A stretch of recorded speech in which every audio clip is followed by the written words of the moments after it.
All right. A very good morning to our guests here present here today, this morning, on a Saturday morning. And first of all, thank you very much for coming here, attending this session. An interesting topic that is lined up for all of you, that is work-life balance. This is an initiative by five coaches who have come together for a common cause to highlight topics that really matter to us. Last week, we came up with a topic, an interesting topic called addiction. And this time we are back yet another time with an interesting topic, work-life balance. Now in world, there are traditionally there have been two types of people in this world.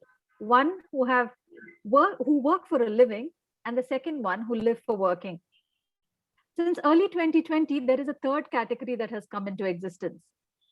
Work for a living from home. Work from home is now a household terminology. Although initially it sounded like a fashion statement, slowly people understood that it was eating into their personal space, thus disrupting the work-life balance. In this 10-week series, we aim to discuss topics that affect different facets of our life. And today, with this important topic, work-life balance, we're going to shed some light on various aspects that has been affecting our life. While the world today is caught in this dilemma, we're here today to discuss the cause and effect and shed some light on what one can do to ensure the balance is maintained. To take the discussion forward, we have with us five wonderful coaches who have come together. And I'd like to take a minute or maybe 5 minutes to introduce all of them. And I'll begin with Coach Uzma Golandis. Uzma, please say a hi so that, yeah. Coach Uzma Golandis is a certified ambition and unambiguity coach who is extremely passionate about helping people with issues that stand between them and their success. Being an English language trainer and a personality mentor, she also focuses on confidence and communication related matters. She's a postgraduate from London and currently lives in the UAE. Coach Arif Hussain. Hello, Arif. Coach Arif Hussain is a certified mindset and performance coach, an author and a fitness enthusiast and a mentor. He's a devoted family man and has been associated with the healthcare industry for over 20 years. He guides working professionals between the age of 25 to 45 to achieve their health and professional goals. Coach Hemant Jain. Hello, Hemant. Hemant Jain is an unblocked coach and hails from Mumbai and is currently living in Dubai. He has been a change management consultant and trainer with over 18 years of experience and has worked in multiple countries and industries. He worked with large organizations undergoing transformation while focusing on the people side of change. With the experience of helping people in organizations manage change, he has now taken up the challenge of much deeper change management at an individual level. He helps professionals who find themselves stuck inside glass walls and glass ceiling. Hemant helps them unblock themselves to go higher and further in life and career. I, Jyotika Shetty, am a strategic life coach, an international author, certified trainer, and an image consultant, helping people achieve their next level performance. I hold an MBA degree from Manchester Business School and an experience of over 20 years in corporate banking and entrepreneurship. Last but not the least, our keynote speaker, Mohammad Syed. Can we have a big smile, Mohammad? Syed, yes. Mohammad Syed, an MBA with over 3 decades of international work experience, a seasoned professional, author, and a certified Mindshift empowering coach. Syed is passionate about writing, reaching out, and actively engaging in guiding people to overcome their life challenges through Mindshift and transformation. But before I hand over the stage or the screen to Syed, I'd just like to interact a little bit with our audience, or rather let you know that the session is divided into two parts, or rather 3 parts. The first part is where Syed will be speaking, giving his thoughts on this particular topic, that is the work-life balance. The second will be a discussion amongst us 5 coaches where we'll be touching on different topics. At this moment, I request all our audience to please feel free to post your questions, and the questions will be taken during the end of the session. We have 15 minutes completely dedicated to you, where you can ask your questions, also post your questions. So along the way, feel free, keep it interactive. Please feel free to post your questions, although we will be talking to you towards the end of the session. So to take the meeting forward or the session forward, I would like to call upon our keynote speaker today, Coach Syed Muhammad. Over to you, Syed. Thank you, Jyotika. I appreciate that. Is there anyone in the room who can say the COVID situation did not affect my work? Is there anyone in the room who can say my life did not change in the last 1 year? Ladies and gentlemen, very good morning to you. We must have heard of something called house arrest. We used to hear of politicians going into house arrest. We never knew that one day we are going to experience that. And that's what we have been experiencing for the last year and more. Pandemic and the subsequent lockdown. Yeah, it all changed our lives, especially the way we work. We have learned a lot of new things. Men, including me, learned some new skills. You know what? When you take a broom, you need to move forward. When you take a mop, you need to move backward. Amazing. Newfound wisdom, guys. Jokes apart, we can probably call this a year of Zoom burnout, work-life disruption, healthcare profiteering, and yoga ho ya shadi ka mandap. Sab kuch virtually hi hoga. It was about this time last year it all started. I feel good for a while. No traffic jams, no long hours of commuting, pure air, clean atmosphere. I could see for far distances green hills and clean green hills, and people found time to be with their families. And I saw especially fathers playing with their children. It was an amazing scene, pretty cool. This has kind of destroyed the myth traditionally that we have been believing that the person has to be at workplace for 8 to 10 hours a day to be productive. This turned out also be kind of defeat for those bosses who wanted their employees all the time right under their watchful eyes, because they believed only that can ensure desired output. Then there were those over-enthusiastic pompous characters who believed that the world will cease to exist if they don't go to work. Thankfully, all of it got busted. However, the warmth of working from home was short-lived. It slowly got heated up to the extent that now I think it's running at an overheat mode. The work that was elsewhere actually arrived right into your homes, inside your bedrooms, and now it is encroaching deeper and faster. It has gone to the extent, maybe you can say pati patni on end laptop, and that has become a kind of issue now. Well, some people have managed to adopt to this change. Many are still struggling to deal with it. When it comes to individuals, it seems they are at the receiving end. But some it turned the world upside down because their jobs are gone, like janitors, drivers, street vendors. They have all gone redundant. And those who still have jobs, it's like work never ends. The reduced manpower has added the burden of extra workload on those who survived the acts. But the new recruits at the beginning of the career, for them the learning has become difficult. Like, when you are in the real work atmosphere, working next to an experienced guy, it's very easy for you to learn and move on with. But now working from home and learning, it's not that easy. It has become kind of difficult for them. They are missing that work environment basically. So this has created a kind of massive inequity in the society as well as in the businesses alike. Large corporates saved massive on office rents, utilities, perks, and yet managed to achieve their productivity targets.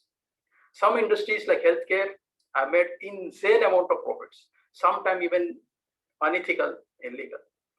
And some industries like travel, fine dining, auto spare parts, they went dead. They're like they had a cardiac arrest. So what was felt like a bone a year ago turned out to be pain. We have lost the work boundaries. A typical work day has gone totally fluid. There is no clue as to when the day begins and when it ends.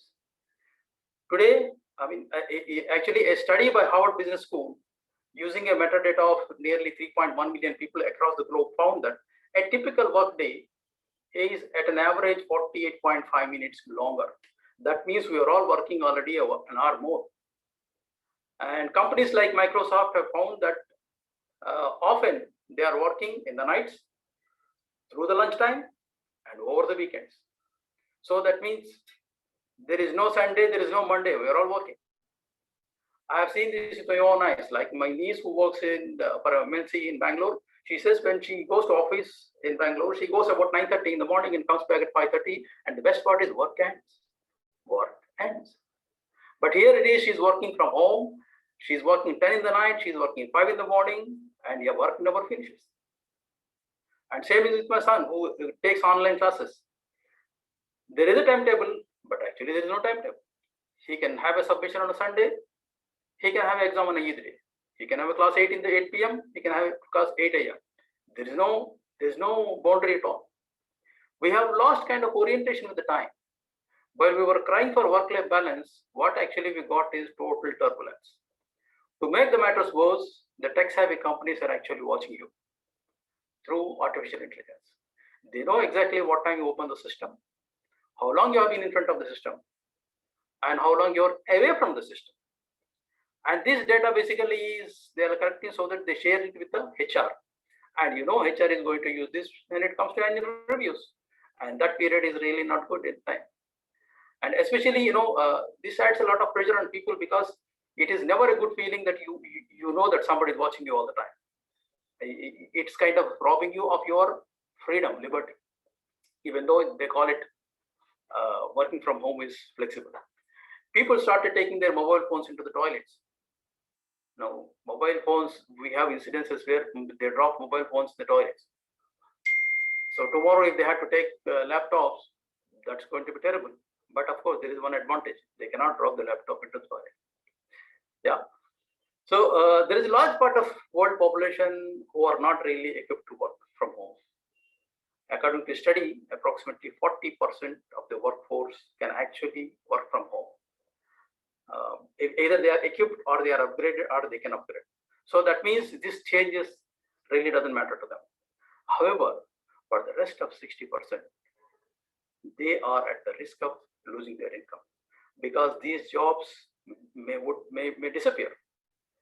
On one hand, organizational changes could actually result in some jobs ought to be done from home for good. Like, in some universities now, there is no in-person admission at all. Everything virtual. So organizations have upgraded the ways to digitalize work and learning. Companies like Slack, Microsoft Teams, Zoom, they have emerged as popular fronts that offer a combination of workspace chat, video conferencing, social networking, file storage, distance education, all of it they covered. There could be a dramatic shift in the work style and the expectation. Broadly categorizing, there is a work that requires people to be at workplace. Like if you take essential services like the hospitals, airports, people have to be there. Then there is second category, the people who can work from home. And then there is a third one, which is I talked about before, 60% of the people who need to upskill themselves if they want to survive this work. Now, for the corporates, the newfound savings will be difficult to let go. It's, a tiger hunts to eat, but sometimes it happens that they can't find a prey. So they go hungry, they go weeks without food. So it is during that time they stray into human habitat and they attack human beings. And that time they know that it is easy to attack human beings, and that's how they become man-eaters. So that becomes easy for them. So the corporates now have found that this is a newfound savings. It is difficult for them to let go. So what will happen is this may result in offshoring work. Companies may provide good living and working environments so you can work from home in your own space. And this in turn can have a massive impact on the real estate market, can probably create new opportunities. We have individuals also, at individual level also, we need to upgrade ourselves and be ready, knowing the fact that jobs are always under threat. There is a transition. While the corporates have done and are doing all that is required to secure their interest and flourish in these circumstances, the employee mental health, stress, and well-being are definitely not the areas they are paying any attention to. There used to be a weekend, which is basically a kind of stress buster. You work for 5 days, you need some respite. But now people are robbed of this respite. People are working 24/7 a day. And there are areas like, high pressure areas where people work, like deep seas or undergrounds, where the atmospheric pressure is high. You're not allowed to work for more than 3 hours, 2 hours, or 4 hours max, depending on the conditions there. Because beyond that, it is not good for health of the individual. So similarly, a weekend that we had was a respite, but that respite is, now it looks like we don't see it. We are working through weekends. So you can, like I said, I have seen with my own eyes, people, youngsters especially, working 24/7. On one hand, people are already emotionally stressed with what is happening around them, because if you call anybody these days, there is a tragedy at the end. There's something or other that happened because of this COVID. On the other hand, their basic rights are being violated. Mounting work pressure, no time boundaries, and stress level going high. All of it has a severe impact on what? On families. Because now the work is happening from home. Before it used to happen at office, but now this is all happening at home. So this all has a severe impact on the families. And now families is what I call the fabric of the society. And if this fabric is torn, what we will end up is a torn society, and that's going to be dangerous. Now, with the year gone by, the reality is setting in, and there is a need for certain areas in employee-employer relationship that needs to box in the notion of flexibility, define that boundaries, and restore some real-time work-life balance. The work may be at office or at home. It has to be pleasure. Only then a greater outcomes can be achieved. World may be eager for the pandemic to subside and the life to return to normal. However, that normal could be far from the normal that we left behind. Thank you, ladies and gentlemen. Thank you very much, Syed, for that insightful keynote. Fantastic. Let's first of all give Syed a huge round of applause. Request everyone to either use the virtual key or your own hands to clap for Syed for that wonderful job that he has done. So first, before I begin or throw any question to the coaches, I would like to hear from, or rather, if you can please post it on the chat box, that has life indeed changed for you post-COVID is what I want to hear from the audience. Say yes or no in the chat box. Quickly type in the chat box if it's a yes or a no, if life has changed or not. Yes, Ayman says yes. Helen says yes. Krishnamurti says yes. So typically, I think Mamta says yes. Fantastic. So life indeed has changed for all of us. So from all what Syed has told us, Syed has touched upon literally every area or those little areas as far as work life is concerned. But there's one thing that I understood is that you have learned a lot of skill. And one of the skill is to handle the broom and the mop. Yeah, Syed? So I'm sure you must have done a great job at home. So I would like to hear from you, Syed, personally, how has life changed for you before COVID and after COVID?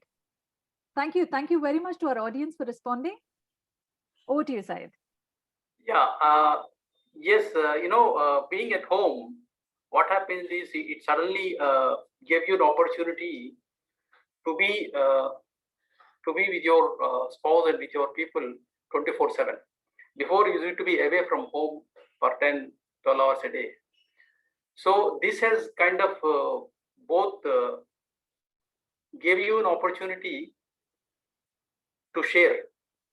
At the same time, it gave an opportunity for the relationships to mature 10x. Okay. And I think as part of the family and as a lead member, There's no harm in sharing. There's no harm in doing things. I mean, if you have to take a broom, take a broom. If you have to cook one day, cook one day. So because it's all your family anyway, it's your people.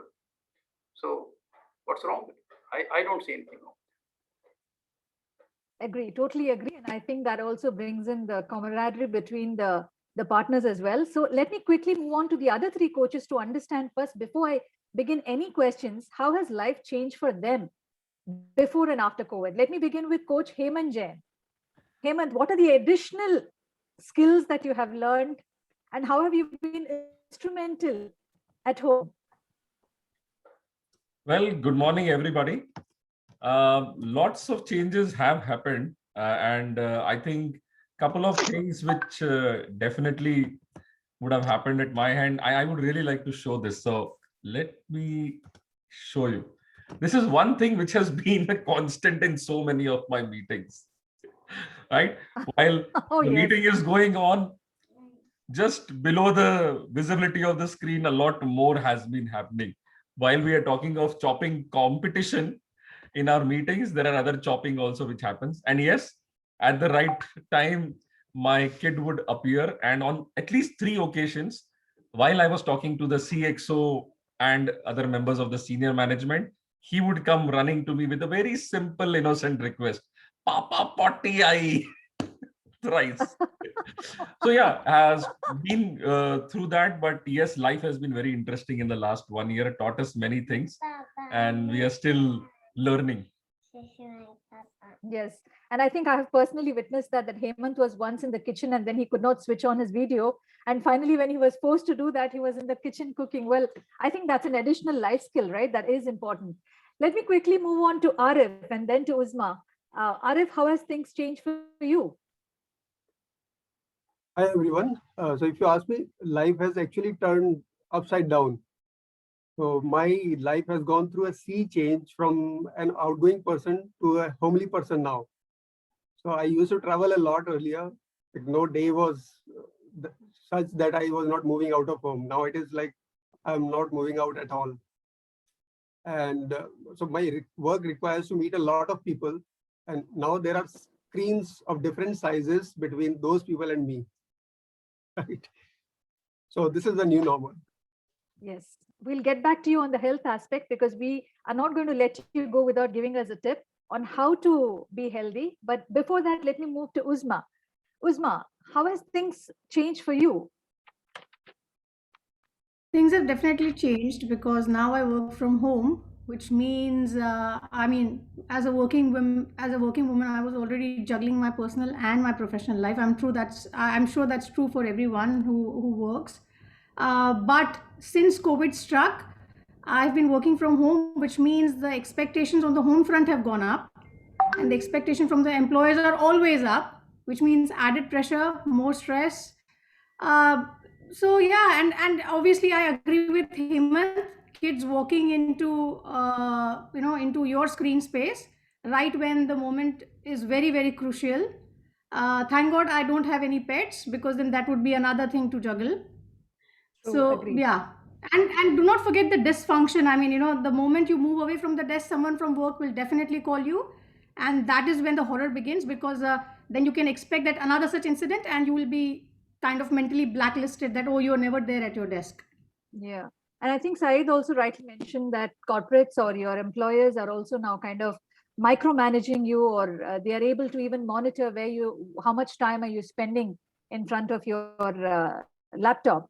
So he also highlighted a very important point that family is the fabric of society, and the mother is a focal point or the center of any happy family or a family. So you being a mother and a working woman, how have you been balancing your life, your professional and personal life? Initially, it was very difficult because even my husband was working from home, which meant unlimited rounds of tea and snacks. So though I am, I'm a trainer by profession and now a coach, I felt like I was also part of the hospitality industry, serving stuff all the time. Then finally we moved on to healthier options, which meant instead of going for pakoras which need to be served freshly made, you can switch to nuts or salads that can be prepared beforehand and kept in an airtight container or fridge. Okay, nuts obviously in the airtight container. Okay, so you can have them when and as you get hungry. You can prepare tea or coffee and keep it in the thermos. And most importantly, you can take turns preparing snacks and beverages. So the pressure is not on one person. Yes, indeed. And these are those small little tips that is required, I think, for all of us to work smartly. Audience, please don't forget to put your comments on how you've been handling or managing your home and your work. So that will really add some value to the other members in the audience as well. So Uzma, one more tip that I would like to ask you is that, are there any tips that you would like to give to women at home? Because even women at home have to manage the men who are working. So that could also lead to some kind of friction and some, when they're really not able to handle. So what is the tip you have for women at home? I think working women were already being described as superwomen because you are juggling two very important aspects of your life. But now I think we've moved on from being superwomen to Powerpuff Girls. So you have a separate personal life and, a superhero life. Keep realistic expectations and go easy on yourself. I mean, show some kindness to yourself as well. True. Patience is very important. And that is something we all have to learn. I think if you've reached that level, then it's fantastic. But how many of us in the audience here really have patience when it comes to managing and getting stressed out? How many of you can really say that you have a lot of patience and you can really handle your work well and your personal responsibilities well? All right, I leave it to you to post your comments. Let's move on. Next in line, we have with us our coach Arif Hussain. Arif, I'd like to ask you something here. Syed mentioned about employee mental stress as well as health, which is not taken care of, and not all organizations think the same way. And extended working hours could also multiply the stress. So what are the harmful health effects of such work-life imbalance? So, Coach Jyotika, people were already juggling between work and life, and work-life balance was, much used term among corporates. Though there were, challenges, maintaining the equilibrium, and because of that, even the companies were thinking to shift from work-life balance to work-life integrity or integration, right? Yeah. So, that work pressure actually increases mental stress, and mental stress or health is the most used term during the pandemic from all the corners, in all the meetings around the world. So we have to understand that work is an integral part of our life, and our life and even the lifestyle overall are generally based on the kind of work we do, right? So health, whether mental or physical, is equally important, and we need to maintain work-life balance to maintain that holistic health. So one of the important questions which people should be asking themselves is why they are working, right? So once they have the reason why they are working, they would try to find ways how they can upgrade themselves or learn new skills so that they can be more efficient and can finish their work in a stipulated time. The second question they should be asking is whether they enjoy their work or not, right? If they are enjoying their work and have the right reasons for their work, the work will add to the life instead of robbing life, right? Yes. And once we find ways to complete tasks at hand on time, we will break the otherwise vicious circle of never-ending work and accompanied stress leading to erratic sleep, which actually leads to sometimes overeating and sometimes drinking habits. So those everything go, it's a vicious cycle and everything piles up. So our body is actually made to survive. If we keep things simple, it will find its way to remain in best shape. So how can you simplify your schedule that you have to work out? Find ways, right? So I always tell a few simple things: that eat healthy food at right times, drink sufficient amount of water, sleep enough and at the right time. The night is for sleeping, it's to sleep at night. I understand there are jobs where you need to wake up at night because of different time zones, but still you can schedule some time. Exercise for at least half an hour, at least 5 times a week, and keep yourself active throughout the day, and have clear demarcation of work and other areas.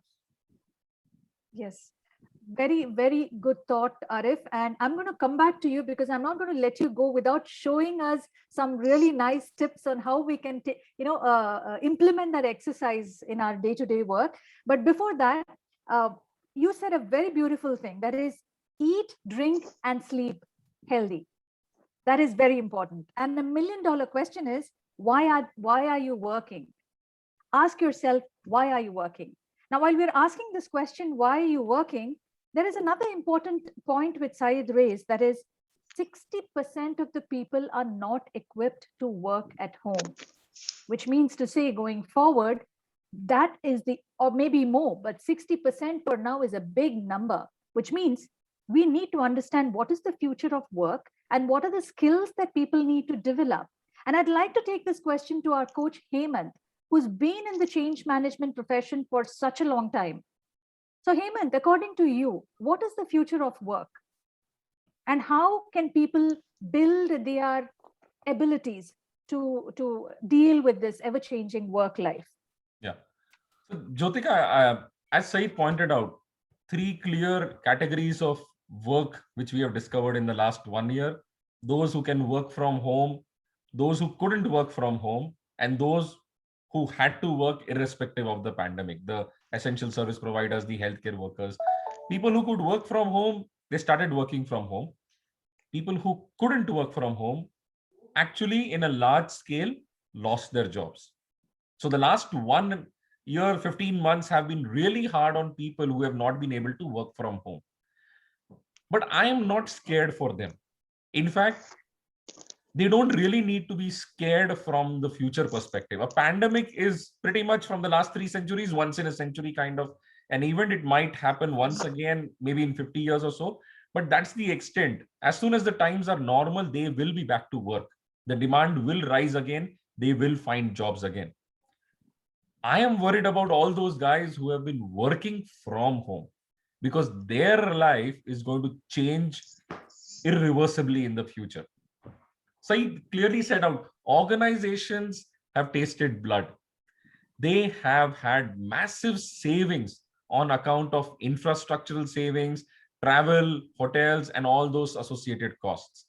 These savings are going to be very difficult to let go. So work from home is here to stay. Maybe not in the 100% mode we have been, but organizations will want to have their workforce working from home anywhere from between 30% to 70%, which means be prepared to work from home.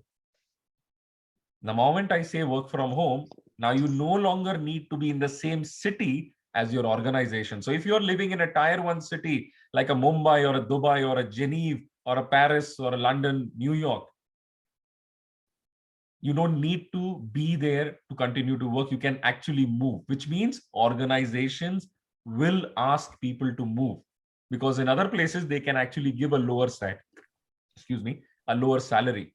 If you are not open to move, the job will move whether you move or not, which means people in tier 2 cities, 3 cities will get an opportunity to work for the same employers, and you might actually have to walk out of that, which means you really need to reskill yourself, be open to change, be very, very mindful of all these changes which are happening at your workplace, your organization. So future is not going to be very comfortable for all those people who are comfortably working from home now. So well said. It sounds scary though, but let's see everything. I mean, the more we prepare ourselves, the more better we'll be able to handle it. So when you say upskilling, Hemant, what are those skills that you suggest people start learning? Something to do with what they're doing today, or something more than what they know? Absolutely. I think the first thing which everybody needs to be doing, and everyone should have been doing already, is start doing your boss's job. Lighten his or her load so that you become indispensable for your boss, because often the boss will be the one who will decide who goes and who stays. So that's number one. Number two, start upskilling yourself in terms of learning what all other roles are there to play in your organization. Extremely important. Become indispensable for the organization, not just your boss. Third, start learning some alternative skills which are different from your current industry. Look for industries which will continue to have the work from office or the work from the workplace culture. It will be a good idea to also develop in those areas. And of course, last but not the least, if you have really loved working from home, start figuring out the alternative careers you could pursue working from home. Number one, working independently without an employer. Digital marketing could be one. Online courses, delivering online courses and having a steady stream of income could be another. But you will really need to start assessing all these options and actually start working on them to have a backup plan, a plan B, a plan C, a plan D, in case your primary job comes under threat. Right. So true and so well said that I think one thing that we cannot ignore, that the digital space is here to stay in a very, very big way. And whatever we do going forward, we have to consider that digital has to be a part of our life, whether we like it or not. But of course, this also leads to a lot of stress. Stress means there are people who can handle it and there are people who cannot handle it. So Arif, I'll come back to you now. If you can quickly show us some tips, some exercises where people can do it even at home in a very basic manner, how they can handle it on their day-to-day basis.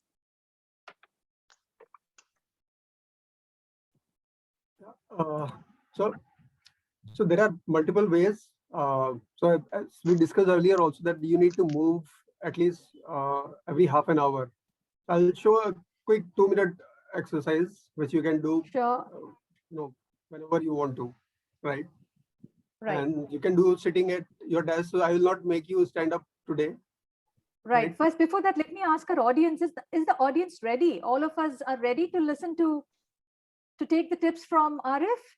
Because only if you're ready, then we're going to give the tips. Can we have a yes in the chat box? Depending on the number of yes we have in the chat box, Arif is going to give you the tips. Ready? Excellent. Excellent. Excellent. We need more. We need more. We're almost 25 here. Fantastic. Okay, great. All right, Arif, you got your audience. Go ahead. So are we doing it together, all of us? Yes, why not? We will. Let's do it.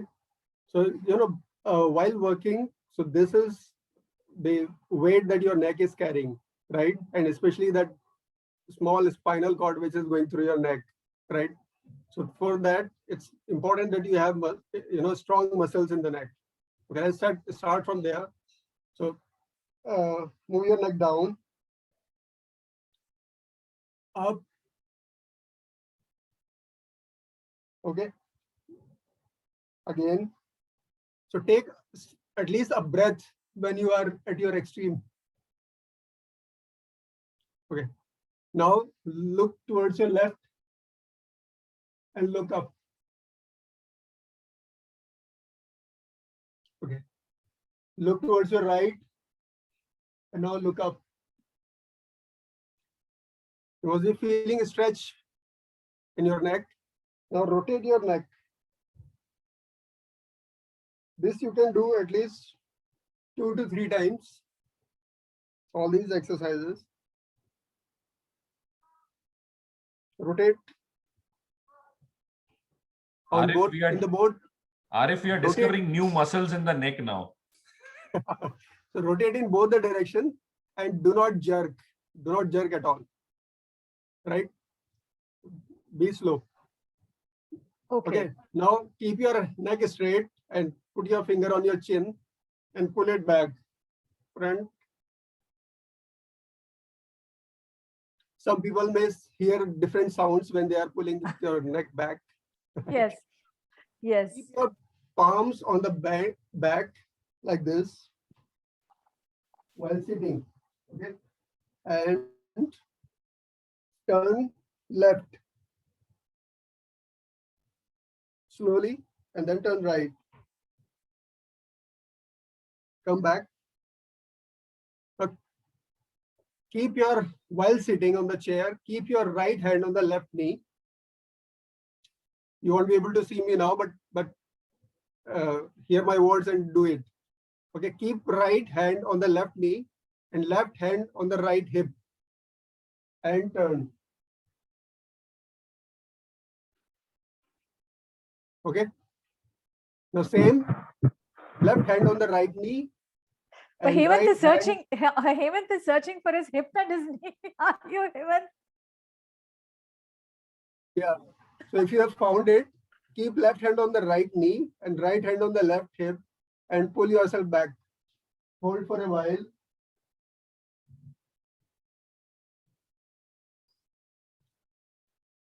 Okay. Now for your lower part, lift your leg up and hold. While sitting, just lift your leg up, hold for a while, relax, and then the second leg.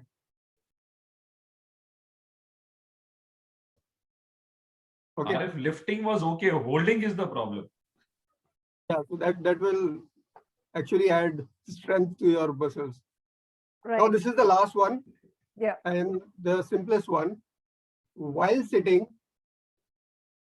okay, keep sitting on the chair and try to lift yourself up without even lifting. Okay, just try it and then remove the chair. Wow, that's magic. Okay, this should come with a disclaimer. Don't try this at home. Well, all right. Okay, we'll try this. Yeah, you can try and you don't need Arif, experts. I've done it. Arif, done it. Here I am. Wow. So that was Nawaz. Yes. Now enough, long enough. I'm going to go back in my chair. Okay, remove my chair. So All right. keep doing this. Can you hear me? Yes, Yes. you are audible. Thank I you, have a Arif. problem with my connection. All right, it's okay. So anyway, thank you very much, Arif. I'm sure it has been of great help to everyone. We're almost to the end of our session, but before we leave, I have one question for Syed. Syed, learning has been a fashion trend or whatever you call it. In fact, recently I also saw one lady had completed 81 courses in 1 day's time. Now that is worth appreciating. But I would like to hear from you, how much is too much? Is there a stop to it? Or what are the courses that people should consider? Or what are the factors people should consider while picking up these courses?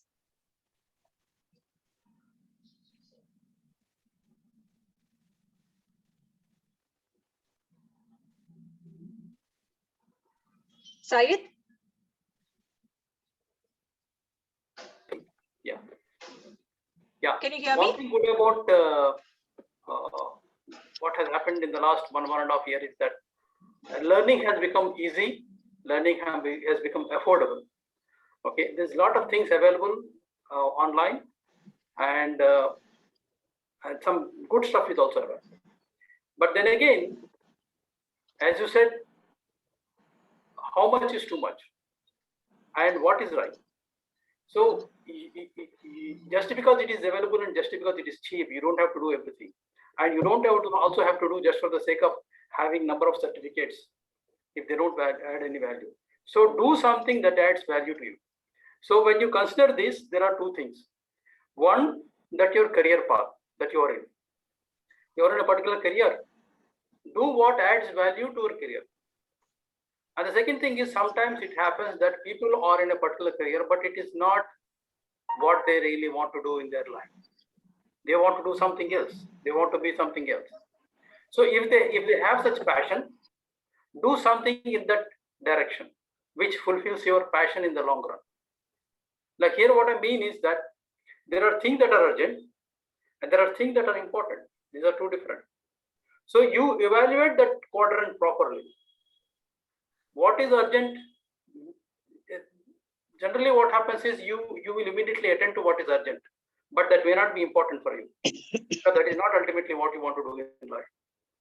But what is not urgent, but may be very important to you, because that is where you want to reach. That is what your ultimate goal is.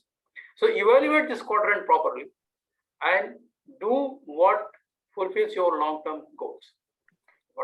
Very well said, Syed. I think each one of us needs to evaluate our wants and needs. And when you know the difference between your want and need, automatically our choices also will fall in place. With that being said, we have about 10 minutes to actually close our session, and I think it's time I move on to our audience. I first would like to see if you've posted questions, if there is anything more that you would like to ask us. Yes, Mayur, please go ahead.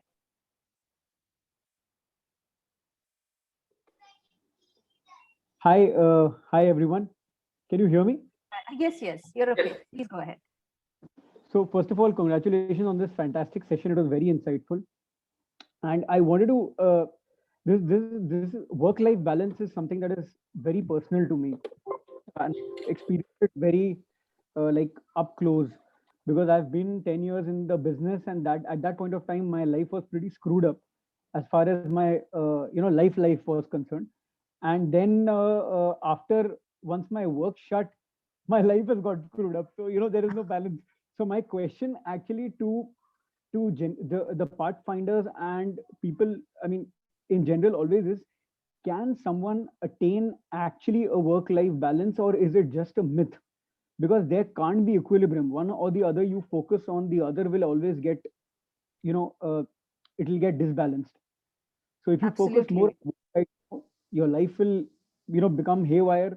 If you focus more on your life, your work will become haywire. And I frankly, I've always to believe that it's not possible. So that's my question. Yes, a very, very, it's a very apt question, I guess, because there is nothing called as balance between both. So who would like to take the question? Hemant, Arif, Uzma, or Syed? Who would like to? Well, okay, I'll flip the coin now. Well, Uzma, please go ahead. Hi, Mayur. I think it's a very, very it's a very valid question, of course. But this completely depends on an individual, where you find your balance. Okay, because it's very subjective. There is absolutely no number that a person can give to themselves that, okay, 5 has to be work and 5 has to be life, and 5 plus 5 is going to make 10. So it depends on how you put it. Also, I think this is something that will change with time in your life. A new business will obviously require and demand more time.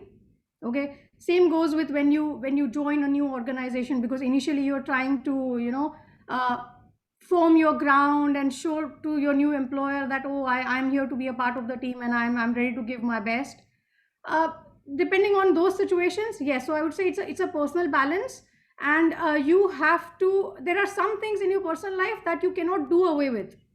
So if your work is making you compromise on those things, then you're getting your balance wrong. Definitely, I would say that could be a criterion. Okay. Yeah.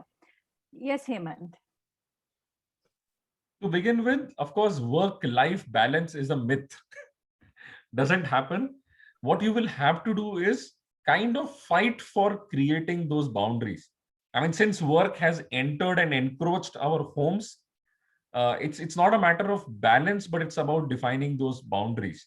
Now, one of the things which we need to fight for is essentially the timings, your office timings. Earlier, there was a clear boundary. You left home and you came back home. And then, of course, sometimes it encroached. But now that you are in home, work kind of expands to fill the 24 hours or 18 hours of your awake time, where calls, work kind of expand. So if you can create those boundaries, like 9 to 5, 9 to 6, and say, okay, no work after that, that can actually help you. I know we are in the same boat. We have been through that. It's difficult, but as I said, we will have to fight for it. Otherwise, work will just take over our entire lives. Very true. I think we have to decide for ourselves how much is too much and create that demarcation. It's all up to us. So does that answer your question, Mayur? So I think harmony is what we have to look at rather than the balance, because there's, like you yourself said, there's nothing called as balance. It's just a myth. Thank you very much for that question, Mayur. Anyone else would like to ask a question? Deepak had a question. All right, Deepak, let's hear it from you. Did he post a question or? Yes, yes, yes. There in the chat. I just posted that again. Okay. All right, Deepak. All right. Deepak Gulati asks, I have seen a mindset of various organizations who feel that work from home is no work unless you report to the office. How do we address this, please? Who would like to take this? I can take that. Okay. Yes, Hemant. Now, we clearly talked about there will be some work which can happen from home while others which cannot happen. Now, if you have identified some piece of work which can happen from home, but if your organization is not doing it yet, I think it's going to be about proving to them that there are savings involved in allowing that work to happen from home. That's number one, which is hitting the management. So if the management sees value in savings, which they can get from work from home for certain segments of work, they will definitely go for it.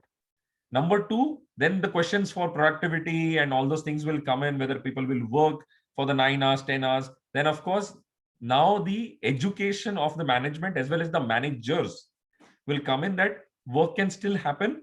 You are interested in the amount of work and not the amount of time people spend in front of the laptop.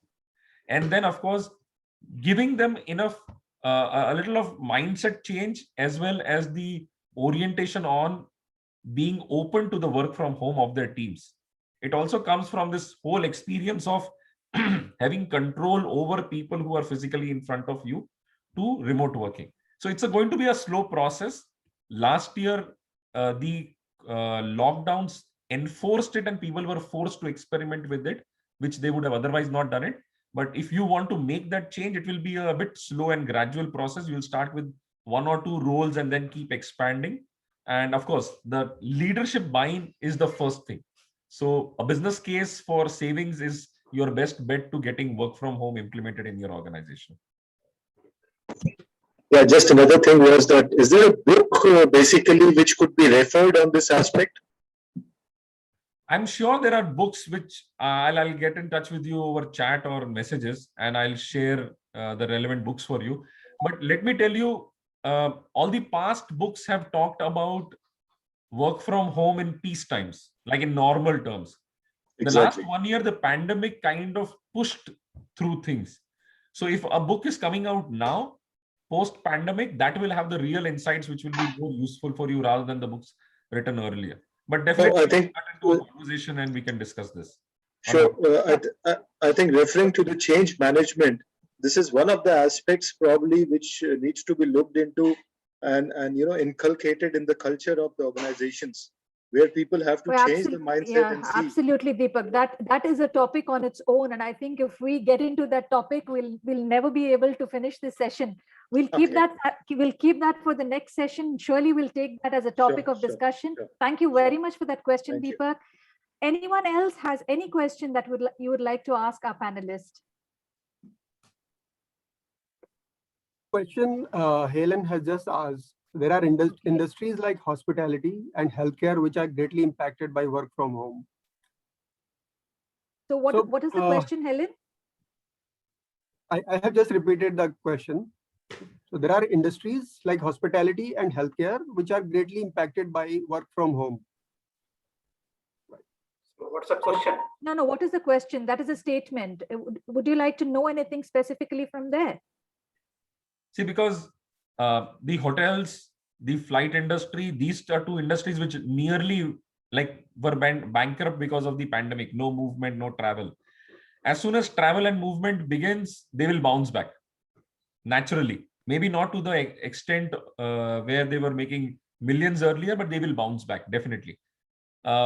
In terms of healthcare, they had a boom time the last 1 year where they were literally forced to work more than they were working earlier.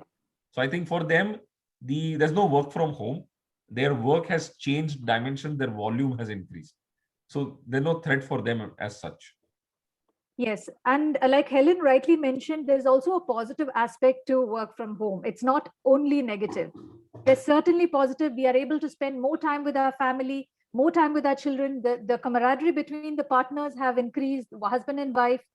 You're not able to tolerate each other. That's different, but I think it also is a blessing in disguise.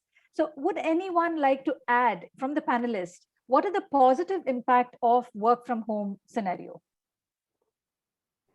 Yeah, I think to start with, at least it has added, it has saved certain things like unnecessary outings, unnecessary traveling, unnecessary hoteling. Okay, these kind of things has kind of resulted in a savings. Okay. And as I said earlier, it has also given a lot of opportunity for the people to rediscover themselves, establish their bondings to a next level, and build relations at 10x. Because living 24/7 together, you really discover each other and you really get to know each other. And that, I think, taking relations at a higher level. Yes. So it's not the number of years that you have spent together, but the time, the quality of time that you have spent together is what matters. And thanks to COVID, I think, or the lockdown, that has given us that extra special gift. Is there any other question that that our audience would like to ask our panelists? All right. So thank you very much for all the questions that you have posted. Yes, Helen, do you have another question? People have changed careers, right? Is there a specific question? Afreen is saying, Jyotika, sorry. That's not a Go ahead, question, Arif. but Afreen is saying that there is NCW data which says the domestic violence cases has nearly doubled during this time. True. True. All right. Jyotika, Afreen, may I say something? Yes, yes, Helen. Yeah, I mean, we've touched upon all. Thanks, Pathfinders. I think this was a great, very insightful session. Each one of you all have contributed so beautifully. But we've touched upon only all of the negatives. There are so many positives that have come out of work from home. I, for example, I'm into event management, and I used to always have this stage fright. I never ever wanted to be on the forefront of talking to people. But being at home, we organized the biggest event in HR, and I actually moderated 2 events which I would never have done and never dreamt of. So like this, there are a lot of people that have kind of had a positive impact with the work from home. Secondly, people have looked deep within, knowing that they are jobless. They've looked deep within to find other alternatives, and they've made a great success of it. People have looked within to explore opportunities and skills that they've had, which they never would have dreamt of because they've been in a comfort zone, 9-to-5 job, and they think that's their whole world. But people have moved on and, you know, taken up different careers. Look at us, for example. We've all become Yes. coaches. We would never have dreamt of becoming coaches. You know what I mean? Absolutely, So there are a absolutely, lot of Helen. positives as Yes, well. And I as somebody totally, yeah, rightly mentioned about abuse cases, yes, tons of abuse cases have been on the rise. Suicide has been on the rise. Abuse in all shapes and forms have been on the rise, because imagine living with a partner that you don't get along with, and then having to live with him 24/7 because he's not at work. So you get, you know, spouses, either partner gets some respite when your spouse is at work, and then having to live with them 24/7. So there's a lot of pros Yes. and cons. Helen, you just Absolutely, gave away Helen. one of our upcoming topics, 24/7.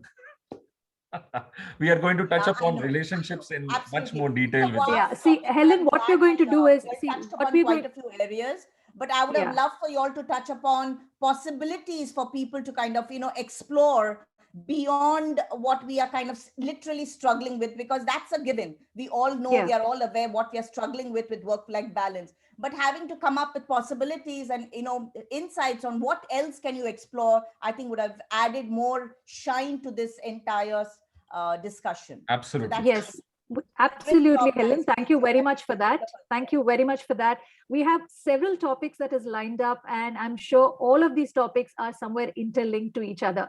So we will be giving those solutions. This is just the beginning. We are just in our second topic, and we have more lined up. So please do attend and add value to the sessions.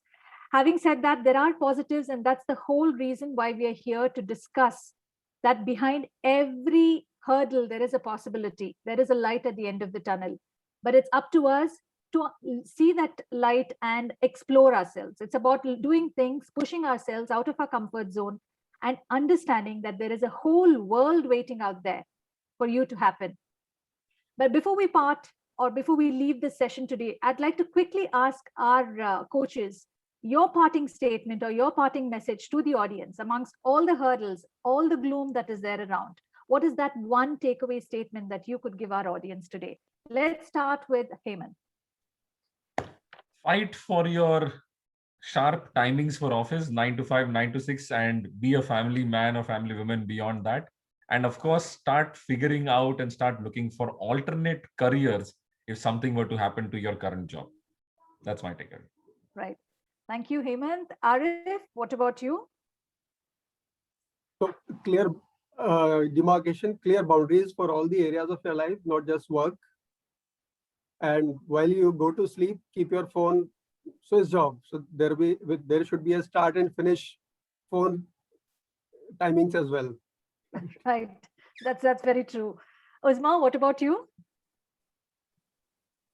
I would say patience, because of rising expectations, patience levels are going down. That was already the case, but now I think we are more impatient than ever before. So have patience even with yourself. Balance, find your right balance. There are some things that you just need to do. Do not compromise on those, even in your personal life. And the sooner you strike a balance, the better it will be, because once you let the balance slip, once it tilts in a certain direction, it becomes very difficult to get it back up again. And I would say that's about it. Right. Thank you, Uzma. Syed, what is your parting statement for our audience today? Change is here, and it is going to happen at a dramatic speed. So I would like to leave them with a question that would you be ready for the change and implement it at your own convenience, on your own terms, or would you be caught off guard and get compelled to undergo the change that you have never prepared for? Wow, that's fantastic. Very insightful. And that's for the audience to actually write down your, or rather I can say it's your homework. But as a parting statement, you got those messages, look for possibilities, have a clear demarcation between work and job, work and personal life, patience, that's very important. And the last question that Syed left us with is, are you ready for the change? Having said that, this has been an insightful session for all of us. I'm sure it's the same for the audience. Please join us next time. We have another interesting session that's coming up, and that's called as Zumba. This is our flyer for the next session. And it's going to happen on June 19th, exactly at the same time. That's 11 a.m. Indian Standard Time. And let's Zumba together on that day. Thank you very much. But before we leave, may I request everyone to please switch on your video so we can quickly take a picture together. My neck is smiling. Wow, that's nice, Helen.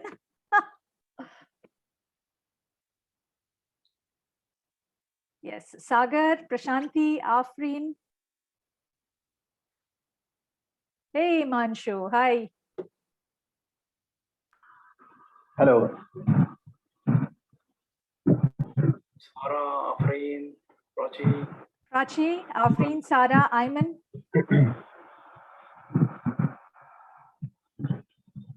Puneet. Puneet. Sahil. Hey, I'm outside. All right, no worries. Try. Hemant, you're clicking a picture.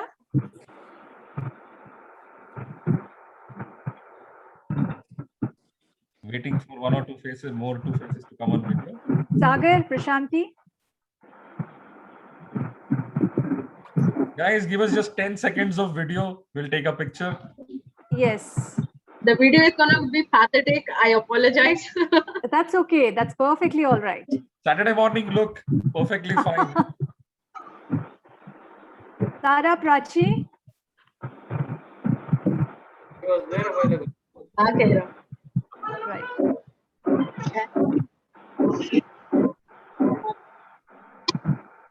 Okay. Okay, I'll take the click now. Make some noise.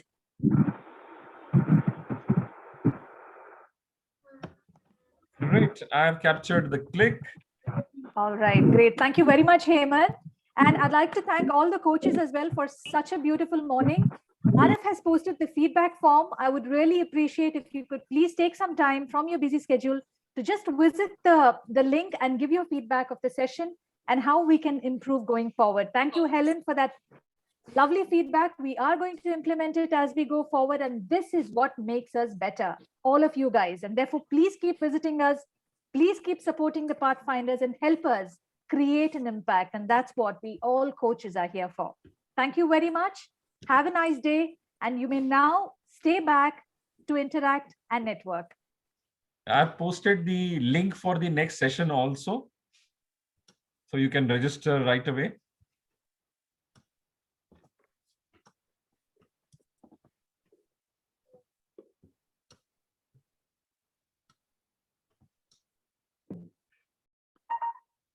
All right. Okay. So Helen, you got up early in the morning. You're on mute.